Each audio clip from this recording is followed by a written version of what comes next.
Well, good morning, GraceWay Church. Happy Memorial Day weekend to you. I hope that you and your loved ones find a way to honor those who gave their lives to preserve the freedoms that we enjoy in this country. Adam and I are here at the church building this morning to lead you in the Lord's Supper, which is a way for us to remember the one who gave his life in order to purchase our freedom. Freedom from sin, freedom from condemnation. But before we get to that, I wanted to share a few thoughts about church unity. One of the seamstresses in our church donated some masks that she had made, and I was a beneficiary of that, and I haven't yet gotten to say thank you. But the first time that I wore a mask into a grocery store, I found myself extremely self-conscious. It was like everybody was looking at me, maybe because I was looking at all of them. And there's this cloud of suspicion in the room hanging over everything. It's like somebody in here is sick. Maybe it's that one right there. And that's probably why he's wearing a mask. Or maybe it's that one, why he should be wearing a mask. Have you noticed how masks and face coverings have evolved in meaning over these last 8 weeks? I mean, like just 8 weeks ago, I associated the typical mask with medical personnel. Or someone, like when you went into the clinic and you were sick, you were asked to put one on to help cover your cough. Now, depending on where you're at in your response to this coronavirus pandemic, we have all kinds of different responses to masks. I mean, it's either viewed as a badge of compassionate consideration or as a hyperventilated overreaction. And it has become contentious. Maybe you've seen stories in the news where people are getting beat up, people being shot. There's a man who died over asking patrons as they came into the store to wear a mask in respect of the store's policy and that particular state's executive order. It is like masks have become a flashpoint. And we have attached all our angst associated with isolation and unemployment and rising expenses and diminishing freedoms to being asked to wear a mask. And your willingness or reluctance to wear a mask is now a political statement. Just 8 weeks ago, I thought it was just to cover your cough. When you combine all this angst and suspicion, it's like everybody's on edge right now. And that's the environment in which we're talking about regathering the church here at GraceWay for sharing and worship together. On June 7th, Lord willing, we hope to begin worshiping in person again. We'll get more information to you about that in the coming weeks. But as we work on preparations in the building, I'd like for all of us to work on preparations in our hearts. Because the potential for offense and labeling and suspicion and division is great. If our congregation mirrors the larger society, then it'll contain a broad spectrum of strongly held convictions about these matters. Some are eager to meet in person and impatient to wait much longer to get back to normal. Others will insist it's unwise to meet at all until there's a vaccine. And plenty will fall somewhere in between. What will it look like when we get back together? Will we take temperatures? Will we wear masks? Will we sing? How will we maintain social distancing? How are we going to limit the crowd size? What will we do and offer for children? If you are picturing a return to what we left when we departed here on Sunday, March 8th, then the new normal is going to be really strange and could provoke anger in you.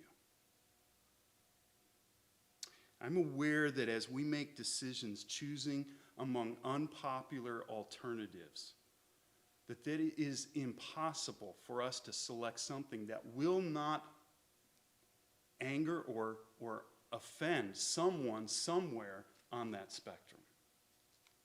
And how we individually respond to those offenses and disagreements is crucial, because it impacts how we live with one another, how we share in community with one another. And it impacts the church's witness to our community. So I'm asking that we take time to prepare ourselves for this regathering process. I read an excellent article by Jennifer Kavami, I think is how her name is pronounced, entitled "Contending for Community as Quarantines Lift." In it, she makes some astute observations. You know, when we were living under stay-at-home orders, we chafed under it, but we didn't have decisions to make. We didn't have to analyze and decide for ourselves. We just had to follow the rules.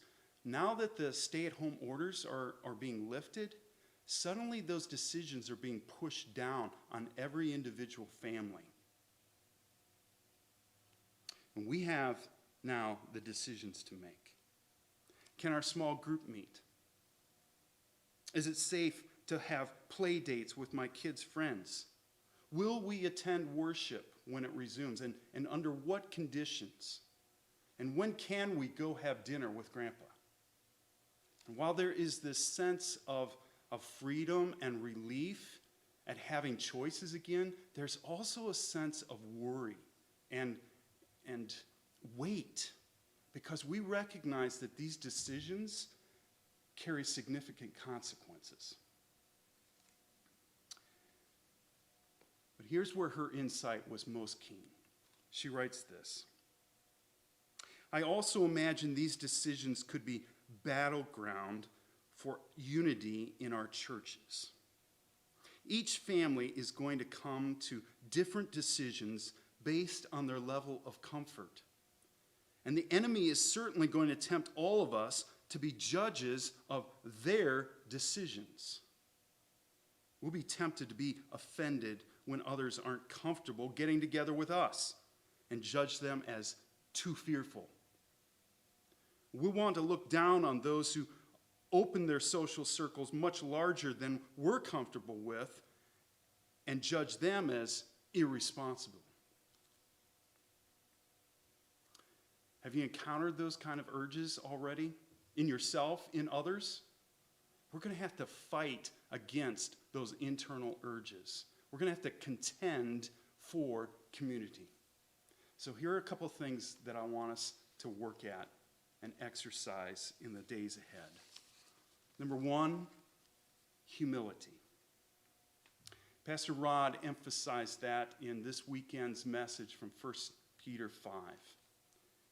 One author I read said this: "Have you noticed how remarkably confident so many of us are in our views right now?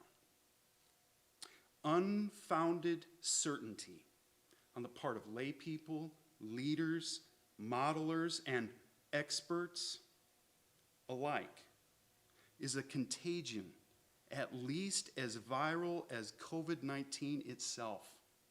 We could all use a little bit more humility, and the church should lead the way."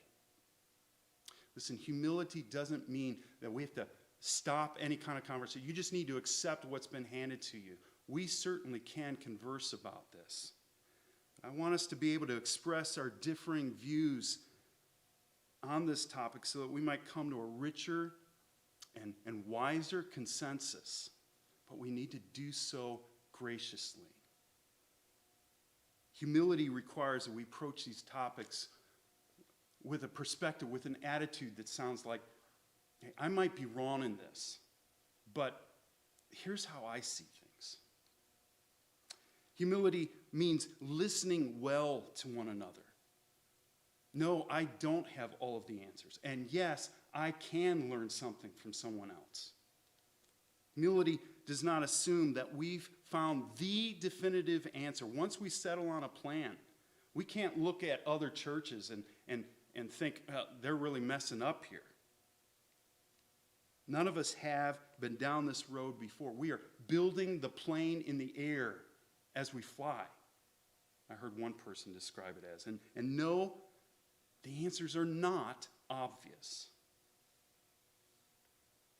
Humility also acknowledges that there are biblical principles supporting both ends of the spectrum. It's not like one side has the Bible and the other side does not. We have the Bible. Yes, we do. We have the Bible. How about you? No. Think about it. Those who are eager to come together are warning against giving into fear. They're emphasizing courage in the face of uncertainty, trust in God, obedience to commands. Don't forsake the assembling together. Pour out your hearts in prayer and praise. Those are biblical principles. But so are those who emphasize self-restraint and self-sacrifice, looking to the interest of others, not merely to the interest of your own. That I would look out for the good of others, and that I would exercise compassion and seek to protect the most vulnerable among us. This is not simple to sort through. It is not likely going to be an either-or decision, but it's going to take a careful synthesis of both and. Humility says, let's hold to our plans loosely. Why? Because you don't know what tomorrow holds. The game rules on this are changing every day. And what was certain yesterday is uncertain today. And so, yes, we lay out our plans, but we hold on to them loosely, ready to pivot, ready to change if necessary. You know, I would love to be perceived as a leader who was decisive and confident and strong in the midst of this crisis, who set his face like flint toward an objective and never wavered. That's about being cocksure. That's about wanting to be admired, not about humility. We need to pursue humility, whether we're leaders or we're asked as a congregation to follow as we go through this. Secondly, I think we need to work hard at living at peace with one another. Being isolated from one another has the potential of weakening bonds in our relationship with each other. And when we emerge from our isolation, in our quarantines, we could discover that people in our own church, we have very different viewpoints from about how life and community should be lived out now. Make it your goal to live at peace with people with whom you disagree.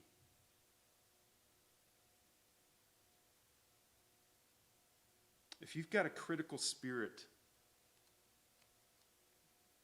put out the flames. Dial down the heat, tone down the rhetoric.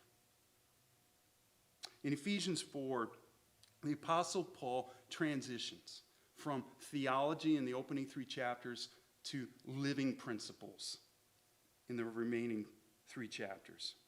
And this is what he says: walk in a manner worthy of the calling to which you've been called, with all humility and gentleness, with patience,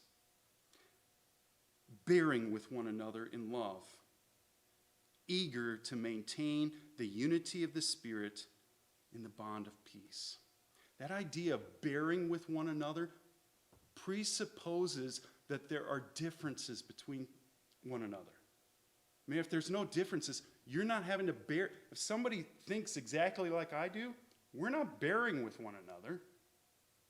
Bearing with one another in love assumes that you've got differences. And we're going to have to work hard to exercise that. Make every effort to preserve the unity that the Spirit has produced within the church.